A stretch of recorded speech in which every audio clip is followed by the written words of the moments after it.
Ассаляму алейкум ва рахматуллахи ва баракату. Мы продолжаем уроки по книге Гайбадат Исламия и тему урока «Всевышний Аллах». Знать о Всевышнем Аллахе должен каждый, однако нашему разуму не по силам постичь его сущность. Мы можем знать лишь о его прекрасных качествах, сифатах, которых у него великое множество. О его качествах можно повествовать следующим образом. Всевышний Аллах существующий, единый, живой, знающий, слышащий, видящий, говорящий, могущественный, Творец, желающий, питающий, Господь, справедливый, прощающий, отзывчивый, существующий. Всевышний Аллах существует, и его существование не нуждается в чем-либо, и его существование ни с чем не связано.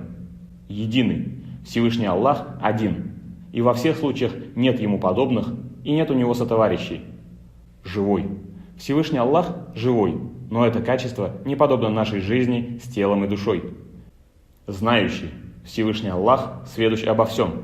Нет ничего, о чем бы он не знал. Его знания не такие, как наши, которые мы получаем, обучаясь или размышляя. Слышащий. Всевышний Аллах слышит все звуки, и его слух не подобен слуху его творений и лишен недостатков. Видящий. Всевышний Аллах видит все, и его зрение не подобно зрению его творений и лишено недостатков. Говорящий. Слова, написанные в Коране, его слова. Речь Всевышнего Аллаха не такая, как у его творений, и не передается посредством звуков и букв. Могущественный. Для Всевышнего Аллаха нет ничего невозможного. Он способен сотворить все, что пожелает, и его сила не в органах или орудиях, как у людей.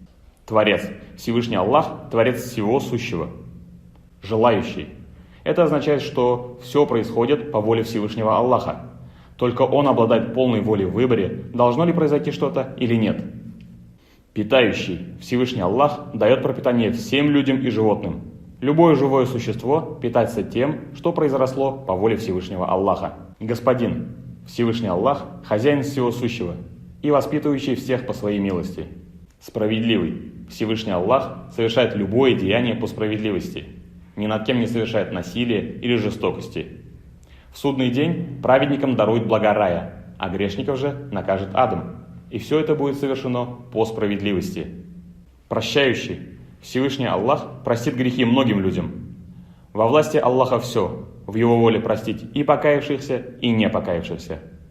Отзывчивый. Всевышний Аллах отвечает на искренние молитвы и просьбы, и по милости своей дает людям то, что они просят. Всевышний Аллах лишен недостатков. И в сущности, и в качествах, и в действиях его нет ни малейшего изъяна. Всевышний Аллах ни на что и ни на кого не похож. Его нельзя ни с чем сравнить. У него нет тела и нет образа. Он не находится на каком-либо месте или в какой-либо стороне. Однако он существует. Всевышнего Аллаха увидеть и представить в этом мире невозможно. В книге Амали известного ученого Абдуль-Хасана Сираджуддина Аль-Аши это описывается так. Владыка возвысился на троне, Аль-Арш, однако здесь не следует понимать это буквально. Возвышение над чем-то подразумевает наличие образа и местоположения. Всевышний Аллах отличен в своих качествах от качеств своих творений. Образ его качеств нам неизвестен. Он не нуждается в еде, питье, сне, отдыхе. Аллах вечный, не родил и не был рожден. И нет никого равного ему. На следующих занятиях мы раскроем новые темы. Спасибо за внимание. Ассаляму алейкум ва рахматуллахи ва баракату.